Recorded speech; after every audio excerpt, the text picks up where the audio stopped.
said object spills everywhere. Detrimental. And this has been happening a lot. Like how many times? Like 6 in the last. One person gets $5 million. The winner gets $5 million. Who is an example of an acceptable role model in today's society?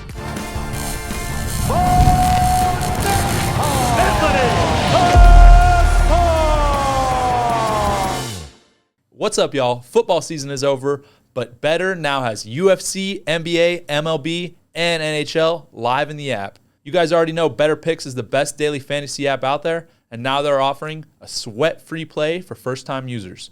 Make your first lineup up to $250. If it doesn't hit, Betr will cover the loss. Download Betr and use code SWEAT250 now. So what mocktail did you make us, buddy? Yeah, talk to us about this. Yeah, so I worked really hard on this. I went all the way to Giant in my car. Went all the way there. Looked at all the different kombuchas. Then grabbed one off the shelf with my bare hands. Kind of cold, too. So I had to endure that pain. And then it's called Spirit. Like, that's like the name of that kombucha. Really? Yeah. We're all spirit. All We're- spirit. All spirited up. A lot of spirit on this podcast. Well, But I am scared to drink it now. I'll try it. Yes. let's go.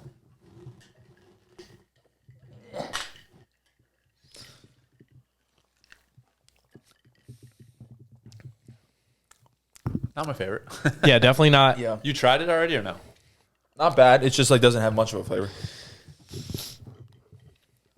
Second drink tasted better. I thought it was going to be like blueberry lemonade. Like, that's what I was picturing when I picked it out. It's way more neutral than the color Yeah. would lead you to think. I thought it was going to be like a really strong. This is like more neutral than just raw kombucha with no flavor. Right. Yep. All right. You learn something new every day. Yeah. Yeah. Don't go with that one again. Yeah. We really should start making our own. Let's just make it here. Let's make it in the studio. Yeah. We get Just a leave- mother. Yeah. And we'll put it right there. Yeah. Tim, can you get on that? Bro, let's make it the same way your dad makes the cello, Oh, but kombucha. it's a 6-week commitment right there. Well, I'm not talking about I'm talking about ingredients. Are you talking about making a fresh batch of cello? Because that's going to take a while. I'm talking about we use the exact same ingredients and do it the exact same way Okay. as your dad, But it's kombucha. but it's kombucha. All right. Yeah, that sounds fun.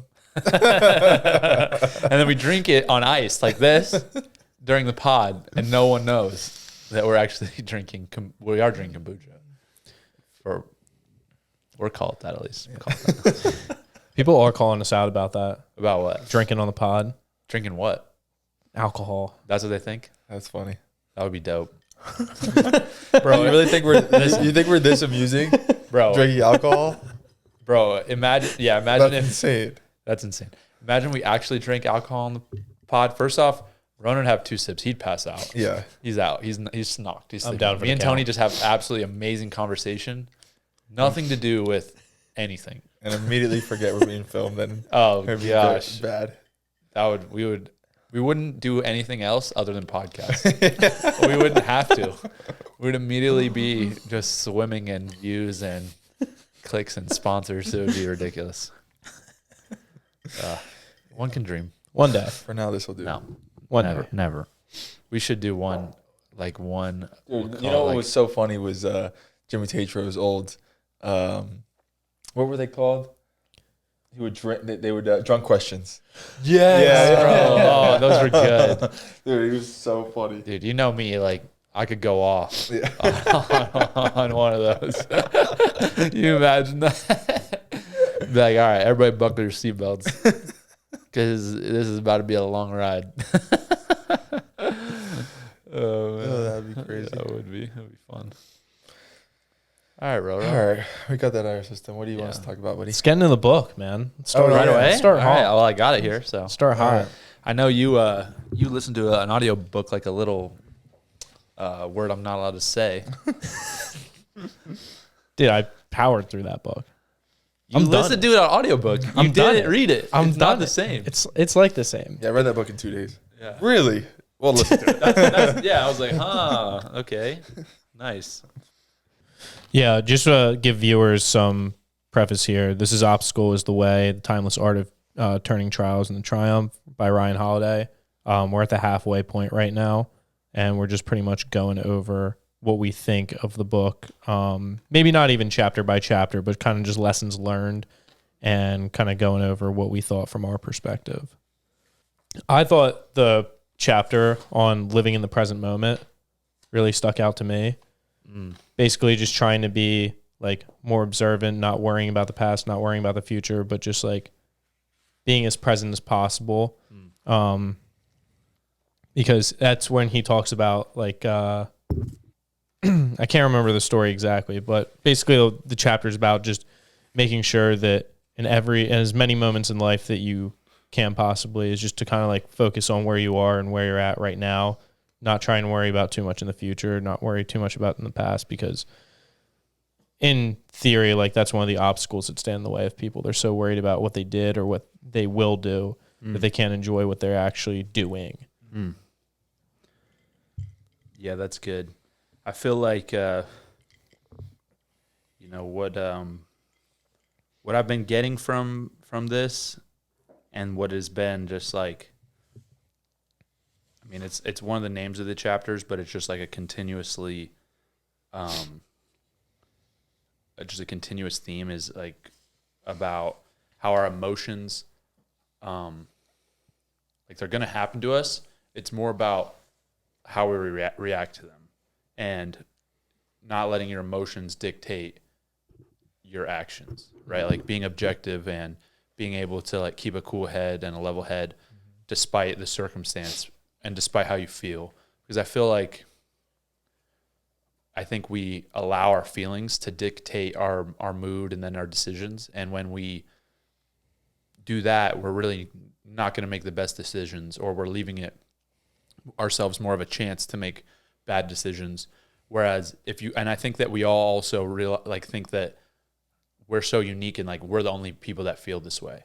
Like I know for myself personally, like a lot of times I felt like I think I almost isolate myself in my own mind and feeling like nobody really gets like what I'm going through, right? Like this is like completely unique and individualized to me, when in reality, like that's not true at all. There's so much that goes into the human experience, and there's so many people that experience similar things. It's just not unique at all. And also on that same kind of front, I think that we assume that people are thinking about us a lot more than they actually are. Like it's Coach Kale, one thing that he talks about a lot is vain imagination. Like we have this imagination that is very, woe is me, or we can imagine that like, maybe this person or this group or whatever, these guys are like out to get me, or this person is bothering me. And they're like, when in reality, like people are just trying to live their life for the most part, right? Like it's really easy to get to overthink those things and to put yourself at the center, when in reality, one, people probably don't care that much. Two, everyone's experiencing similar emotions and going through similar things, and you're not unique because of that. And I'm not saying that you need to like put it all out there and like try to relate to everybody, but just realize like what you're feeling, a lot of people are feeling, and it's not the end of the world. Yeah, and have felt for thousands of years. Exactly. Yeah. It's not, oh my gosh, I got to go compete in a match or fight. I'm so nervous. I'm so freaked out. What am I going to do? Or whatever. Insert any stressful situation. Right. People go through stressful, crazy situations every day. Yeah. People succeed and fail in a wide range of, like, I guess, intensities all the time. And that's something that it should not be feared or worried about. And it's really not that big a deal. It's just like, move on. It might remind me a lot of the story where you were talking about the guy and the horse. Yeah. It's the same thing. Maybe, yeah. Yeah. Do you want to jump in here, Tony, on something that... Sure. I had a very similar quote by our boy, Roosevelt. Oh, Teddy? Yeah. What such a man needs is not courage, but nerve control, cool-headedness. This he can only get by practice. And, that was kind of a big focus for me when reading, because it's something that I've always innately tried to do, is just try to stay calm, cool, and collected regardless of what's going on. And to see so many examples of Ulysses S. Grant, Roosevelt, other leaders that only succeeded by staying present and collected and cool-headed when everything was going crazy. There's so many examples, like the anecdotes we all love of just stuff going crazy in war, which is the most extreme example. Right. And, bullets coming at you and betrayal and failure. And they're just, their emotion, like you're saying, in the inside is going crazy and they're freaking out. But on the outside, they're just doing what they can to control what they can control and viewing the obstacle as the way. Like the title of it is enough for me to just think about that, and it sums up the whole perspective for me. Yeah. It becomes this thing in front of you, it's preventing you from what you want to do. That's the usual thought process. Right. But then just think the obstacle is the way.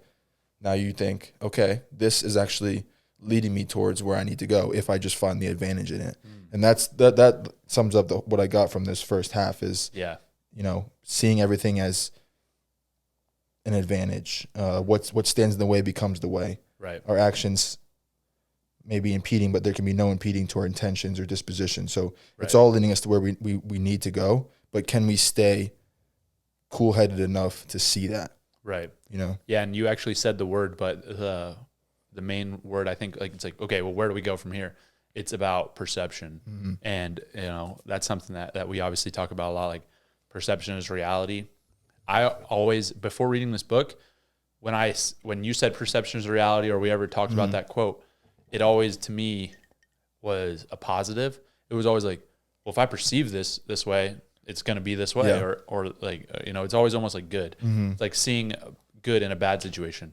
But I think it's also possible on the other end to see bad in a good situation. Like you're saying, seeing the obstacle as just an obstacle or seeing it as the way, like that's just an alteration of your perspective. True. And that leads me to the initial story that I wanted to just read. And I just thought this was so cool, but it's about perception.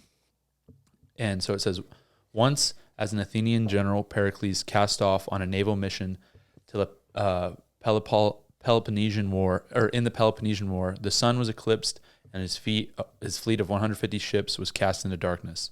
Surprised by this unexpected and confusing event, his men were thrown into a state of panic. Unlike the crew, Pericles was undaunted. He walked up to a lead steersman, removed the cloak he was wearing, and held it up around the man's face. He asked the man if he was scared of what he saw. No, of course not. So what does it matter, Pericles replied, when the cause of the darkness differs? And I was like, oh, I just love that. Like that's such a and what it made me, the kind of application for us, because we're not like, steering rudders on warships. It's like we train and fight every single day. We do certain things like we're doing this stuff every day. When I go to spar, like I'm a little nervous, but I'm not really scared. I'm just focused on what I need to do. Yeah. And focused on improving and getting better. And I think it's the same mindset in a fight, in a real fight. Yeah, there's going to be a crowd and 20,000 people and millions of people watching on TV, but I'm still going to do the same task. Yeah. Right. It's the same. Like, am I steering the ship with cloud cover in the dark, or because I blinded myself with a robe? Like, what's the difference? There's no difference. And like and I felt like that brought me a lot of peace and perspective in that, like, all right, I just got to go keep doing what I trained to do, For sure. Yeah. Yeah, I was just talking to Greg about that today. That's why the preparation is so key, because that's where you get that peace. It's like, okay, I was telling him we know our bodies are going to resort to what you do every day. Yeah. So you can trust that. You can trust what we just practiced because you've done that every day. So if you're feeling really nervous and you feel like you're going to become this different person, just trust that you won't. You'll be the same person that you are in this room every day, and you put in the preparation, and so then you can be at peace with it. Yeah. It's when the preparation's not there, and then you feel like that cloak is way bigger than it is because you don't know what man's going to show up. Yeah, I don't know, though, because I feel like sometimes you can be as well prepared, incredibly well prepared, and do everything you need to do and then, make too much of the moment and not get the result you want. Like I felt like that when I was young, competing. I was like, I for sure did everything I needed to do. There wasn't like really, at the time, like I don't really think anybody was working harder than me, or I don't think they were as skilled as me, or, insert whatever category. Like I felt like I was, I was better and more prepared than these guys. And I proved it time and time again. Like I beat all of these guys. But then, there were matches where I think that I more so beat myself out of fear of losing. And I think that, the preparation is definitely one aspect of it. Of course, like you have to prepare correctly and make sure that everything's done, the way it should be. But also, I just think there's something you can turn off or on mentally where you just make a decision to win. And because I know there have been times, again, really not my own fault, but just because of injury or whatever, that I wasn't as prepared as I could have been. There were had things gone well and gone exactly as I planned, I would have been able to get more prep and better prep, but I went and competed really well, So I feel like it's probably, different obstacles for different people, right? Yeah. Yeah. Yeah, that's interesting. I haven't really thought about that. Do you feel like you were a different person than you were in training because of putting too much pressure on yourself? I think that when in training, I was competing better because when I would compete, I was scared to lose. And in training, I was just like trying to get better and improve and do everything I need to do. And I think that I was just focused on winning in early on. And then but I think that after I figured that out, it really wasn't as necessary for me to have like super ideal preparation, right? Like, because life's just going to happen and you're not going to be able to get exactly 100% everything single thing covered that you want. Yeah. Right. Like there's always going to be something that you could have maybe done a little bit more of, or something that, maybe set you back a little bit. And so I felt like when I when I let go of the fear of losing, then the preparation, like it wasn't something that I leaned on as much, because now I'm like, I'm where I'm at and I'm going to compete. So am I going to not compete well because I didn't get my prep? Yeah. Or because I didn't get what I needed? Like, no, I'm just gonna go be myself. And I think making a decision in your mind, like I'm just gonna go compete every second. Like I don't really care what happens before. I don't really care what happens after. I'm very present. And those are moments where I was like more proud of myself, where I was very like in it. And I feel like the losses, I think it's kind of the same thing, right? Like if you're thinking about your prep not being good, you're in the past. If you're thinking about losing, like you're in the future. Yeah. But when you compete your best is when you're right there. Yep. And so I think they're kind of two sides of the same coin in a negative way, right? Like you can get too much focused on the not losing, or you can get too much focused on the not being prepared. But in reality, it's like what happens in that moment is up to you in that moment. Yeah. And it's, yes, your training and things like that affect how you're going to, what your tendencies are going to be. The same thing with where your mind's at. If it's in the future, it's going to affect how quickly you react, if you're tired, whether you're tense, those types of things. And so I think it's kind of like, of course we're all going to prep well.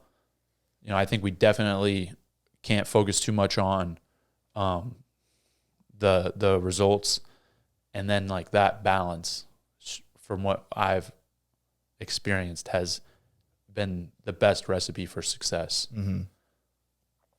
Interesting.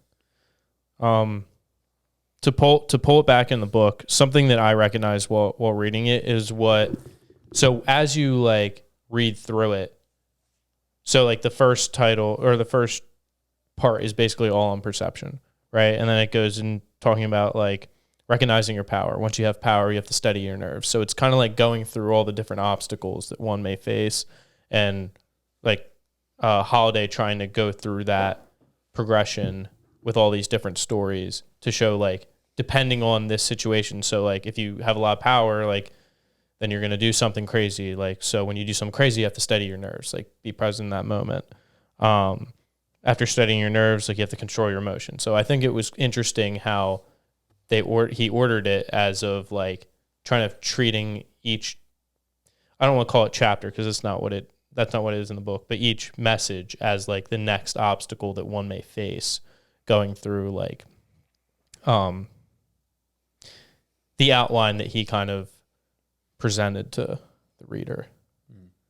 You're saying that you liked how it was kind of progressive and it layered on itself? Yeah, like each everything's connected in the book. Like everything was connected to like the last one. So if you basically like I'm just like, I'm looking at the chapter titles, but when he was talking about like steadying his nerves and like going into the war. Yeah. Right. And then after like the war, you have to like, after doing that like incredible task, like then you have to control your emotions when you're in like that moment or in such a like a heated moment. Like when you're going to fight in a cage, like you have to control your emotions.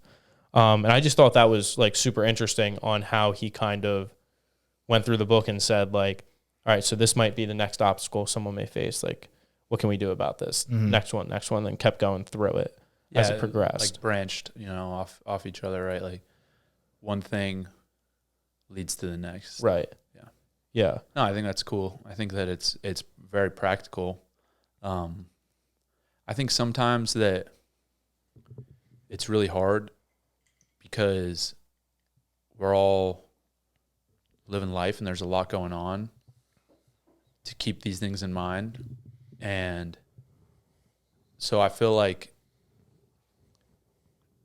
if you can make it as simple as possible, that's when it becomes the most useful and effective.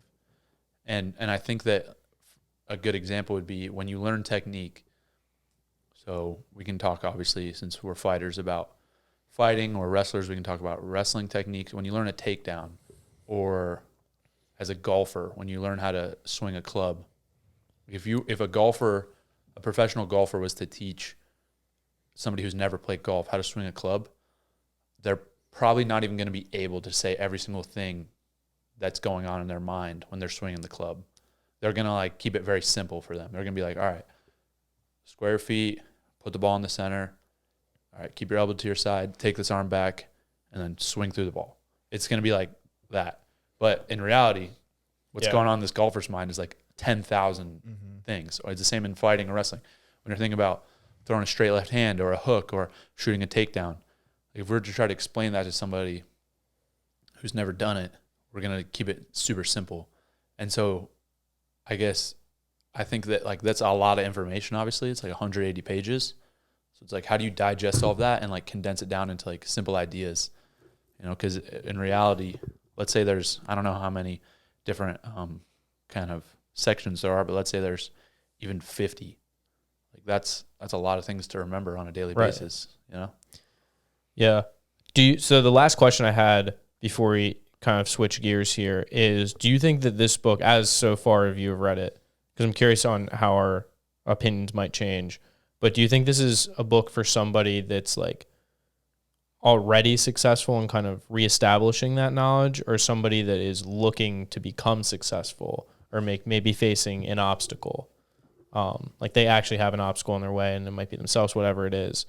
Who do you think that this is kind of geared toward, in your guys' opinion? I think it's everybody, because each next obstacle seems like the biggest obstacle, right? It always seems like the end of the world. So even if all of us have achieved some sort of success, the next time we face something, it throws us off if it feels like something is going wrong. So even if you're starting out or 30 years into whatever a successful life is for you, I think seeing each obstacle, big or small, because we face things every single day that are considered obstacles. So having that mindset can help all of us. It creates a much more peaceful and optimistic life, in my opinion, because if you just expect obstacles to come and you have the right mindset for them, you can never really be thrown off. And that's when it comes back to being cool-headed and having the right approach to it. And then life just becomes this never-ending path towards improvement and the life that you're meant to be leading through advantages in these moments that come up. and we get so stuck on it has to be, which I think you're kind of pointing to, and that other topic is like getting so stuck on one path that if you steer off, now you can't achieve the result. Right. So it's like, which is something that's really good for me to think about, is taking responsibility to keep that path best you can. But if you get pushed off left or right, well, the obstacle's away. That's your new path. Right. And you're still going to take responsibility to get what you want. Yeah. And maybe that looks a little differently. Maybe it doesn't, but it's just a mindset shift of we can't control everything in this life, and we can do our best to control what we can. But when we can't, that's actually a blessing. Yeah, definitely. I feel like I've for sure seen certain things that I couldn't control that happened to me as blessings, when in the moment they seem like the worst thing in the world. Mm-hmm. And I think on the other end of it, it's really about balancing all of that, because you can't just have a free for all life and just, oh, I'm going to do this and then I'm going to do that, and I'm going to be very, just vapid with your intentions. Yeah. And I feel like that's something that was more important for me to learn for a long time. I never felt like, what's the right word?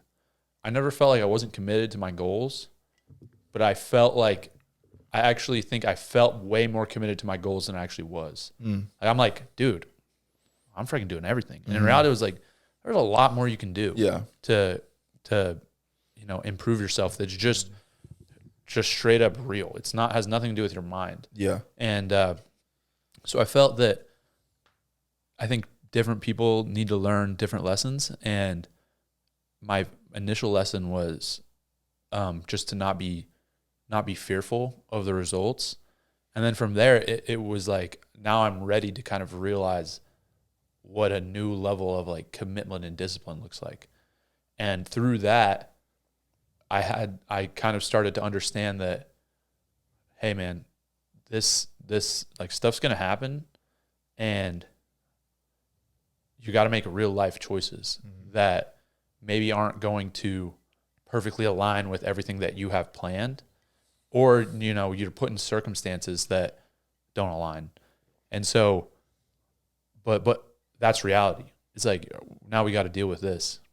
And so now I think that because I was able to learn, like, to not be fearful of the results, like had I learned that lesson first and still been fearful of the results, I don't think I would have got good results. Mm-hmm.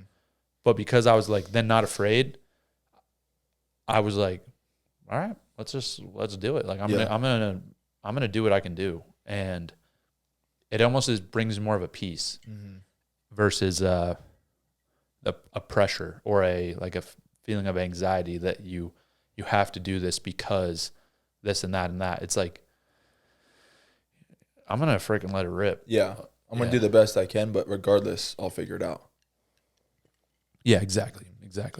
Yeah, it's a cool mindset to have. Yeah. And I think at the same time, to get back to Ronan's question, that mindset is not something that you perfect. It's always being, kind of sharpened and improved. And that's why I think that definitely this book is for people that maybe haven't achieved what they want to achieve. And I also think on the other end, when you're somebody who has achieved what you want to achieve, you're just going to reset and create new goals, and those are going to create new obstacles. I don't think that we're meant to live life where we're just chilling. Yeah. Like, it would be nice for a little bit, but I think anybody that achieves big things, they're never going to just maybe call it quits. Maybe, and I would never want to, for me at least. Like, I know I've achieved goals. I just make new goals. Yeah. And I just set out to do new things because that's what I love, and that's exciting and fun. And I think even when you're 80 or 90 years old, you can still do that. And I don't think there's any reason.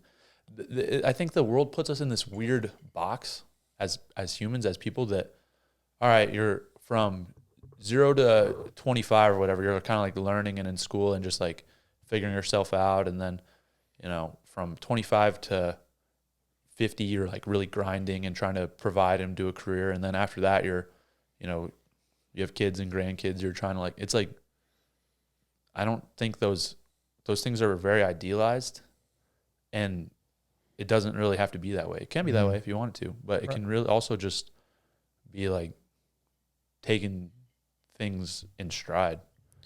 Right. I think a very like classic example of that, like you were saying, like when you're 80, that like some people will just like, you think that most people just chill or like just chilling, but most like, just like giving an example, like most people retire when they're like 65, 70, around that age. And they like think that they're just going to go on vacation the rest of their life. But like there are goals that like come with turning that age. Like the classic example is like golf. Like a lot of people resort to golf, and they don't like stay at that constant progression. No, they want to get better at golf.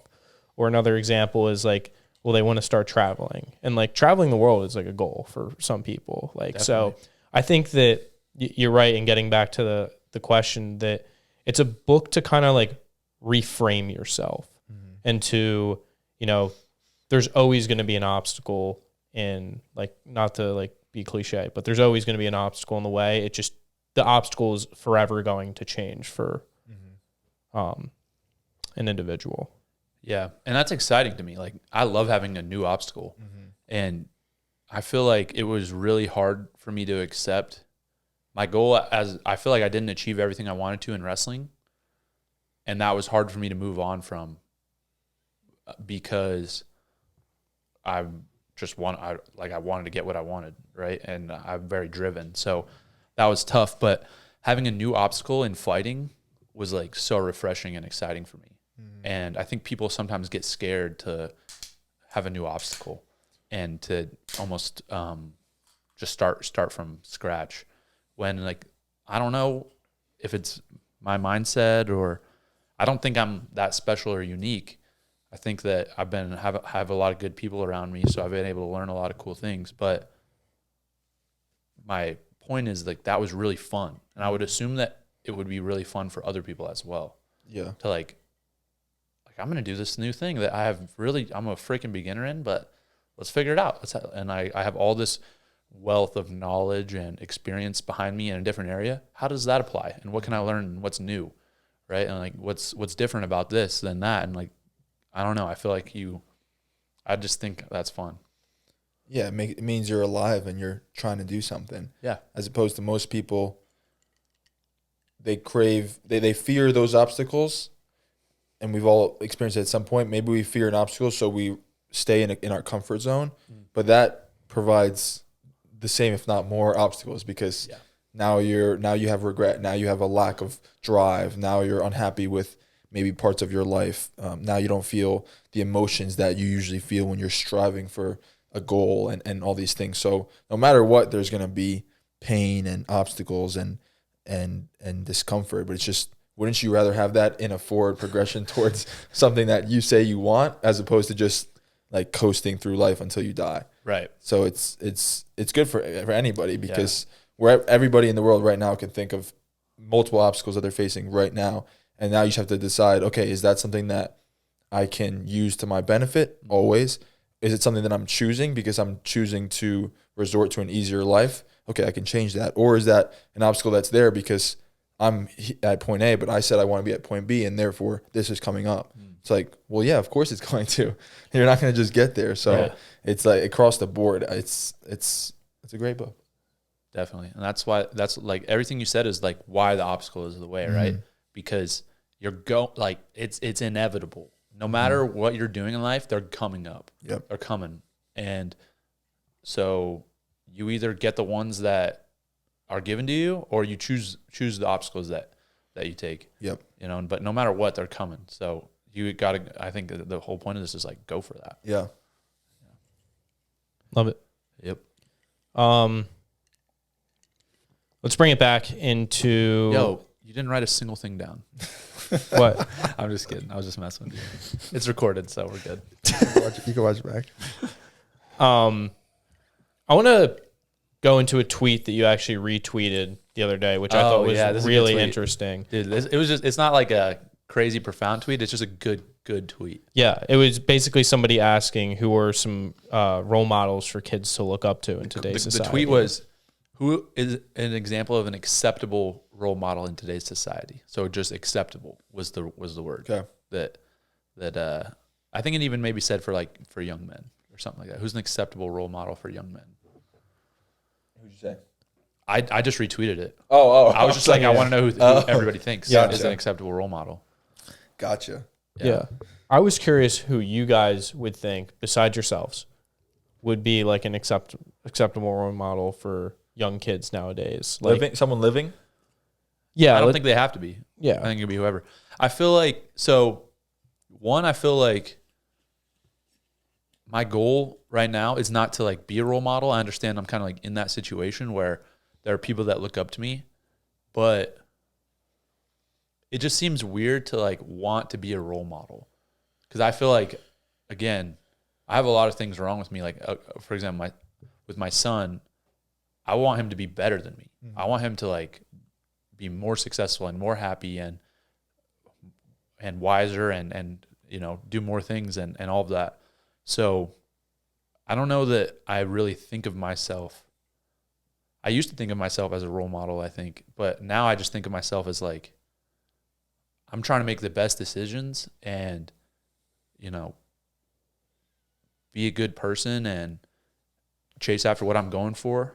And I don't know. I just feel like I still have so much to learn. So it's kind of weird. Yeah, I don't think any true role models ever started their journey or proceeded on it thinking, "Wow, I really need to be. I really want to be a good role model." Like I think the people that we revere as good people that we want to be more like are just trying to be the best that they can be, right. And they're pursuing higher moral character, and they're trying to do the right things, and that comes with a responsibility. But I don't think the pride of trying to be somebody that others look up to is ever the start of someone of true character that we look to. Yeah.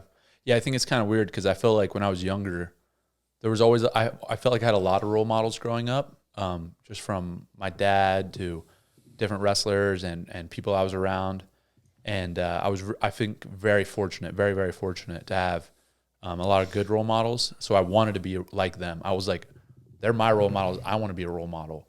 And now I feel like, man, I want people to like do better than me. I don't know. I just genuinely feel like I have so much more to learn and so much more room to grow and stuff that it's hard to put yourself in that position. Yeah. But back to the, I guess, initial question, people that I think are good role models. It's hard to say, man. I would say Coach Kale's a good role model for sure. Mm-hmm. He's a really, I think how he manages everything that he manages as the head of a program is really hard. Mm-hmm. It's something I don't feel like people really understand what that all entails. And I think he does a really good job of like not being too emotional about it and kind of trying to really genuinely help the kids and help the guys. Yeah. I don't think that most people in that position are genuinely serving. I feel like they're more so maybe trying to get the attention or to be successful or, and I think that he does a really good job. Like, of course he wants to win, but I think he also understands that like that doesn't make him unique. And it's weird that he gets the best results while I feel like, obviously what he preaches day in, day out is never really about that. Yeah. Yeah, he's a great example.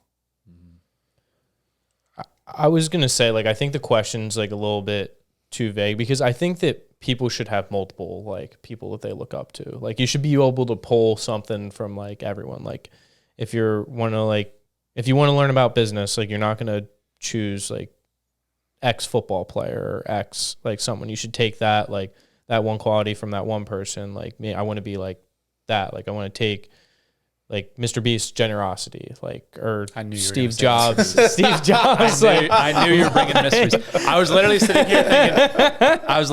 here thinking, This motherfucker's about to say Mr. Beast. I know it. But like, Like you choose Mr. Beast's generosity, you choose Mr. Beast's creativity, you choose Mr. Beast's wealth. I was like, I just, it was like almost like teeing it up. I was like throwing him a slow pitch, and he was like, pink. I was like, oh my gosh, what is going on?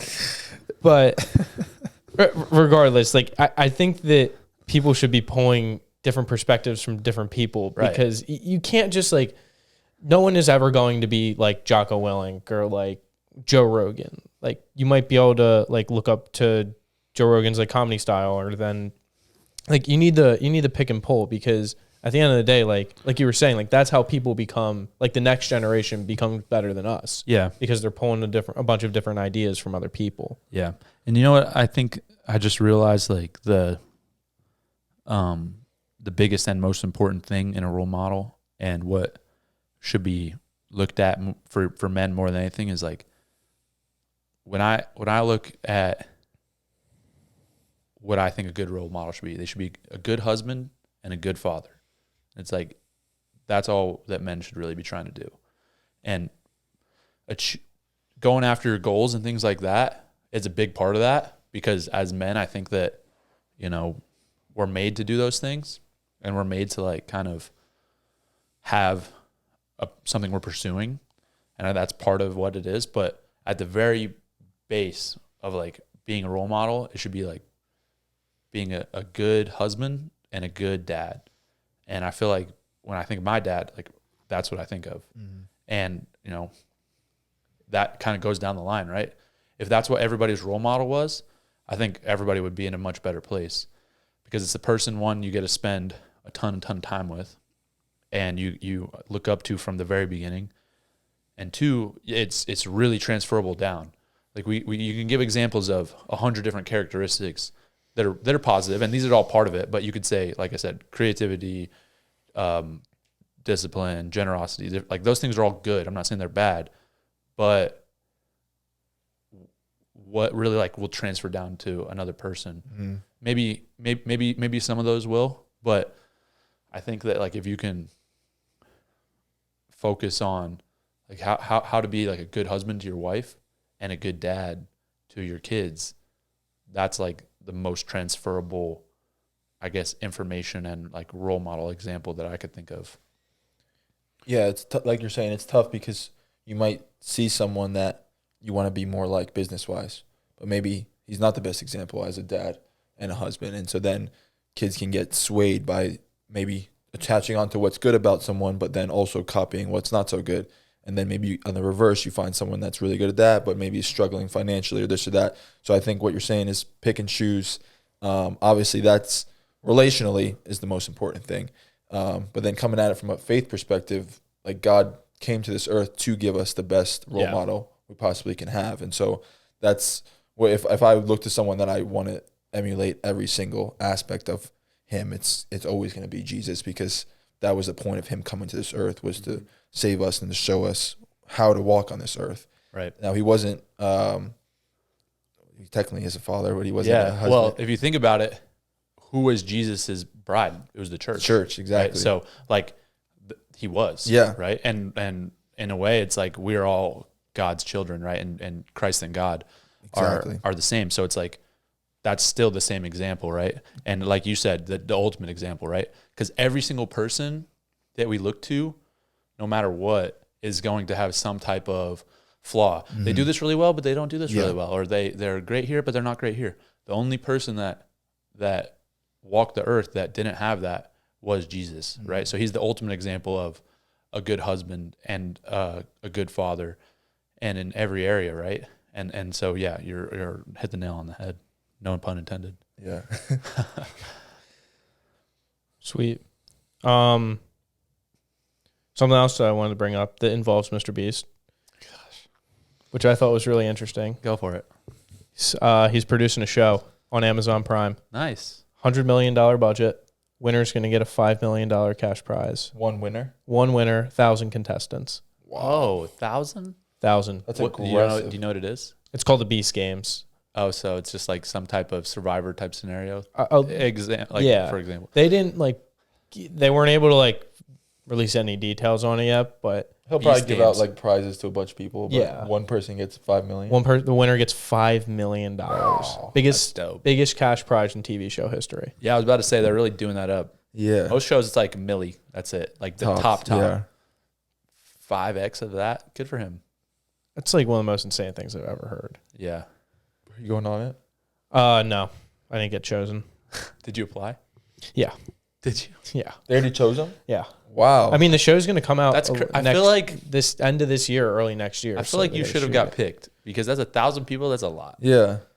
Do you know how many people? Think of it this way: he has 280 million YouTube subscribers. So let's think of that. Probably what 10 million applied. 1 in 10 million shot. 10 million? Maybe. I don't know. Maybe Like- a million people. Regardless, like Yeah, that's a lot. You should have got on there. That's crap. yeah, right. Yeah. Well, McGregor's movie's coming out Thursday. He's got Roadhouse? Yeah. It's already out. It's been out for a while, bro. No, it hasn't. Are you for real? Yeah. Dude. It's been out for like a week, but we do have to see that. Yeah. We do have to watch that. It's been out since last week. Oh, really? Yeah. Oh, Maybe last Thursday. Maybe you saw the date as Thursday, but yeah. yeah, it's on. I saw it as Thursday. No, we do have to see that though. Yeah, that'll be good. Very interested to see how like that looks. We were there. We were there when Yeah. they freaking. Yeah, that's right. Yeah. Jakey G, baby. Jiggy G slapped that dude like 8 times. Oh yeah, that was Like, rough. Oh my god! I guess that's like the very beginning of the movie. it's got to be. From what I heard. That's like how it would make sense, I guess. Like Yeah. even from the trailer that I was like Yeah. looking at. Yeah. Yeah. It's not out by us yet. Oh, it's not out here? Uh-uh. Oh, it must have been somewhere else then. Maybe Ronan was right. It's on Amazon Prime. I don't think you can watch it in theaters, or can you? no, yeah.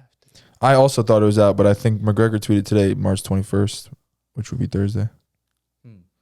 Because I was like, what are we doing here? We're filming a podcast. That's a good question. So it's out Thursday? Yeah. Yeah. All right, well, we got to go Thursday then because I'm an outie Friday, Oh, yeah, Saturday. you're leaving. Yeah, yeah.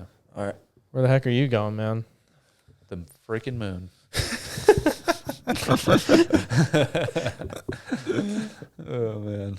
No, I'm not actually. I'm going to, where am I going? Is this coming out Friday? Yeah. Oh. It's a secret. It's not a big deal. Oh, I'll tell you after. For someone it is.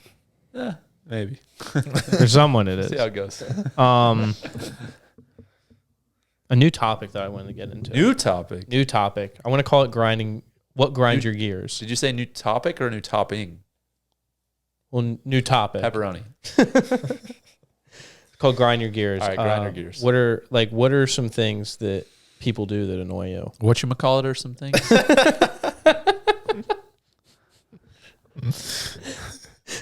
Nah, you've been great with that lately, bro. I'm proud of you. That was bro. probably hard to give up. You So had hard. one today. Did he? Yeah.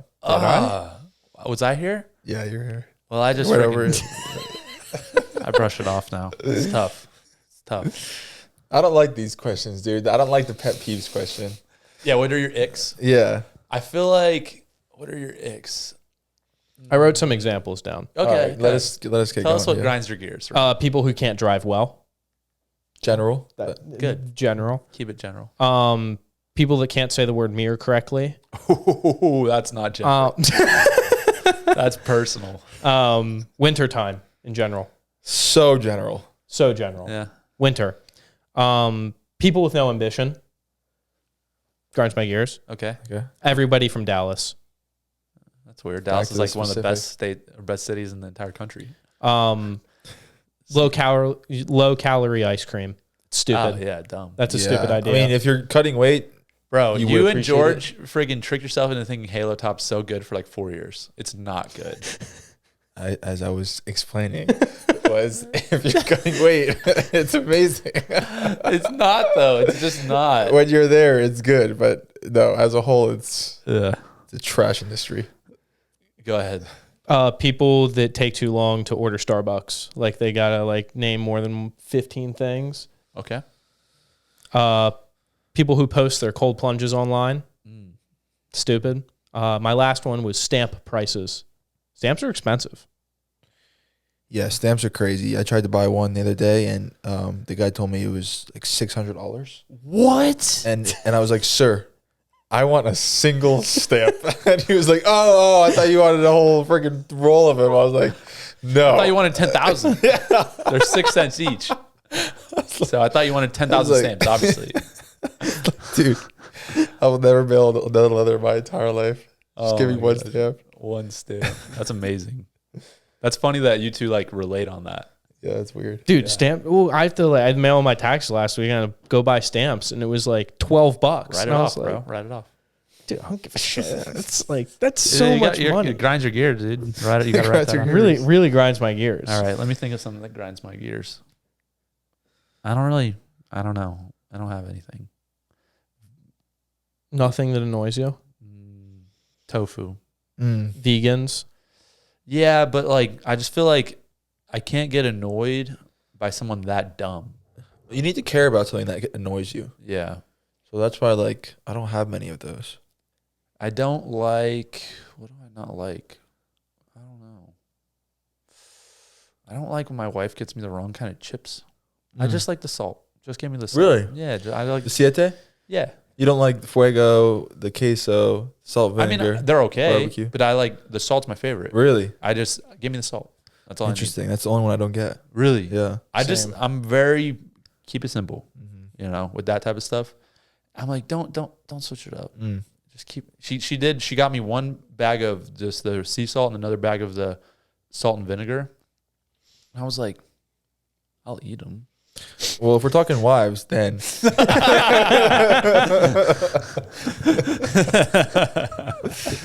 might be mad that I talk about this, but my wife's been doing this thing where okay, let's let me like lay the ground real quick because Tony and his wife are now living together. Yeah, so it's the first time he's ever which is amazing. Lived. I 100% recommend it after you get married because it's the best thing in the world. Right, it's the best thing in the world. So we're clear on that. Yeah. Now what grinds your gears? Now you got there's been very few areas that we haven't meshed well because you have to live with another person. So there's a lot of adaptions, but definitely. She does this one thing that has been coming up. I love it. That's been coming up recently where she'll use my water bottle or anything in the house that has a cap, and when she's done. I know where this is going. She's done with said object. She will do this. Now, that looks like the cap's on. It looks the cap's on. Yeah, but it's not. But so if you try to take it off or you turn it, it's going to spill everywhere. Yeah. Yeah. So when you have things that usually you grab by the cap and it looks like it's severely screwed on. Yeah. It comes off. Right. And said object spills everywhere. Detrimental. And this has been happening a lot. And I'm like how many times? Like 6 in the last 2 weeks. 6? Yeah. I thought you were going to say like 3. No. I'm like, babe, please, for the love of everything holy, screw it on. You shouldn't be drinking out of this one anyway. Just screw it on. So the other day I pick this up, falls over, hits my full glass of raw milk. Raw milk goes over to my $4,000 laptop and goes everywhere. And I look at her and I'm like, stop touching my stuff.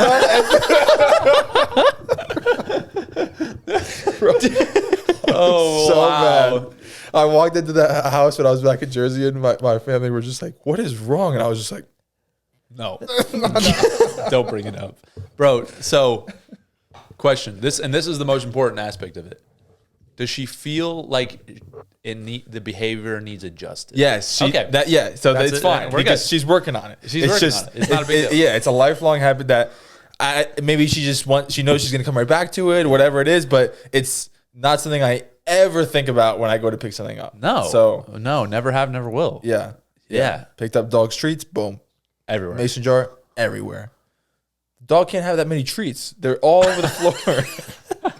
Frankie was just like, and just going bananas. Yeah. Oh my gosh. So that's really legitimate. That's way more legitimate than not getting the right bag of chips. Yeah. I'd say that's really fair. That's really fair. Oh man, that's funny. I was like, how many did she did? Like 1 or 2 times? 6 in the last 2 weeks. I'm like, ooh, okay. That's yeah. But like we said, she wants to adjust. So that's all we ask for. That's all we ask for. That's all we ask for. Just a little effort. I love you, babe. That's great. So what's your problems with your girlfriend? Nothing really. I think everything. You guys are too early. Yeah, I mean, we've only been dating for like a month, so you guys should be just great. Yeah. Oh yeah, We everything's haven't even met her yet, dude. I know, dude. We're gonna meet this girl. Are you gonna have her on the pod? Oh no, You can interview her? That would be great, dude. That'd be awesome. I don't know about that. I don't know. Be like, what You about gotta meet her at some point. Oh yeah, I'm aware.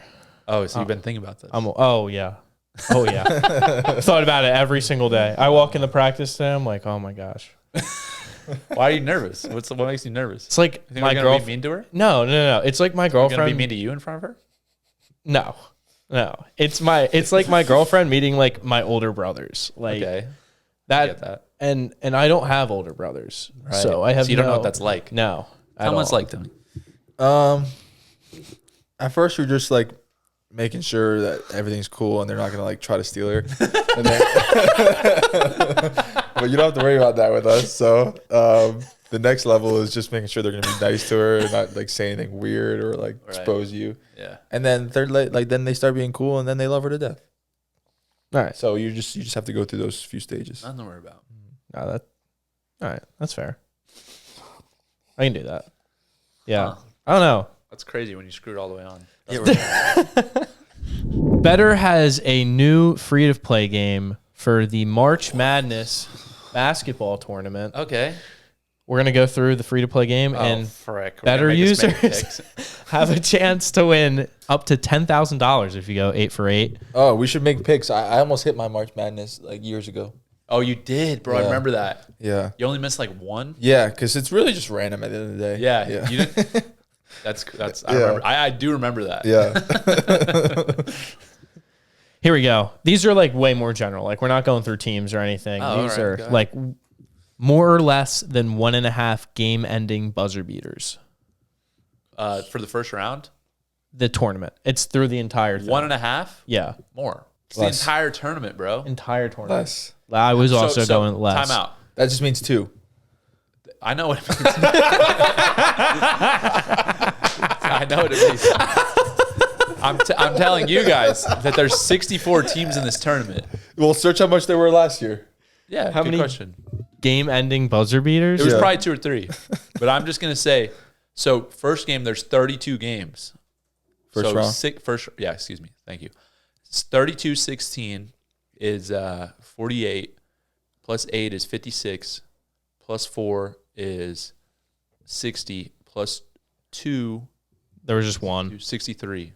63 games, there was only one? Yeah, that's what it says at Florida Atlantic. Got you. The games don't get that competitive the second or third round. So we're really talking like 30 games. I'm just going to go over just for fun. Well, wait, do we have to align? No. You don't have to. Okay. All right, You don't over. have to. Over. I'm for the excitement. Next one, more or less than 19.5 upsets. Basically, the higher seed beating like a lower seed. More. Like 6 beats 3. I agree. Lower. Going down. Really? Less than 20, less than 19, less than 20 is all I'm asking for. I'm asking for 19 upsets. I thought you Wow. wanted the excitement, dude. I go for the favorites. You just went completely back on I what don't you get just excited. said. I don't get excited with underdogs winning. I vote for the favorites, but it just doesn't happen that much. This is March Madness, man. Anything can happen, you know? More or less than 1.5 1 seeds in the Final Four. More or less? More. I think more, too. I think 1 it's gonna seeds be in the Final Four? Yeah. So there's 4 1 seeds. Four Okay, yeah. 1 seeds. Yeah. So all we have to get is 2 of them. Yeah. Yeah. This one hits close to home, especially for Mikey Locks, because last year's March Madness, he bet every single game to go into overtime, and he went 1 for 67. So That's rough. here we go. He bet every single game to go into Every single game to go into What overtime. kind of bet is that? Well, like he No, just he like bet him individually. individually. You're obviously not going to win. All we have to have is one game not go overtime. No, he bet him. What's the payout for a single game to go overtime? I mean, usually it's pretty high. It's usually like plus 1,000, plus 1,100. So he needed a few to hit. Yeah. For him to Wow, pay out. that's crazy. yeah. Yeah. But the question is more or less than 3.5 games to go into overtime. More. Less. He's doing it again this year. I'm going with more. Wow. For the sake of Mikey Locks. Oh, well, if Mikey's going, all right, more. I want Mike to win. I don't want to. You got to ride with your boys. More or less than 1.5 12 seeds to beat a 5 seed in the first round. Less. Yeah. I think maybe 1. Yeah, 1's good. More or less than 2.5 double-digit seeds to make the Sweet 16. Less. More. What was the number? 2.5. Double-digit seeds. Yeah. So like 10, 11, 12. More. Interesting. I don't hate that bet. I like more, but I'm going to go less still because I said Okay. it. So, and I don't care. Championship winning team is more or less than a 2.5 seed. Less. 2 seed or a 1 seed? Yeah. Less. I agree. What does less mean? Less means that a number 1 seed or 2 seed wins the tournament. Okay. So you have 8 teams I just that thought more than more would be like a 3, 4, 5 seed wins the tournament. I was thinking like quality of seed, but I agree with you. Yeah. Okay. Last one. More or less than 2.5 total wins by 13th, 14th, 15th, and 16th seed. More. 2.5 wins. Yeah. With 13 through 16 seed. Right. Less. I'm gonna go with more. Those seeds are all supposed to lose in the first round. Correct. So you're either like hoping for what's that? The total all the favorites to win. It's a total of what, 8 games? Yeah. Right? No. Who does the 13 seed match up with the first round? Like the number 4 seed? 16-1, 15-2, 14-3, 13-4. Yeah. I'm expecting a crazy tournament. I guess. I don't know. I've never watched a college basketball game. Never watched the full one. Yeah. We should have talked about college wrestling. Why don't we talk about basketball? Oh, yeah. The NCAA tournament's this weekend. That would have been way more fun. The heck, bro, dude. Come Well, on, dude. We'll recap it. Yeah. We'll have to recap. Download Betr, play better picks. Go get a chance at winning up to $10,000. You have just as good of a chance tailing us as anybody. That's a fact, statistically. You heard it here first. All right. Let's go Penn State, 10 national champs. We are, baby.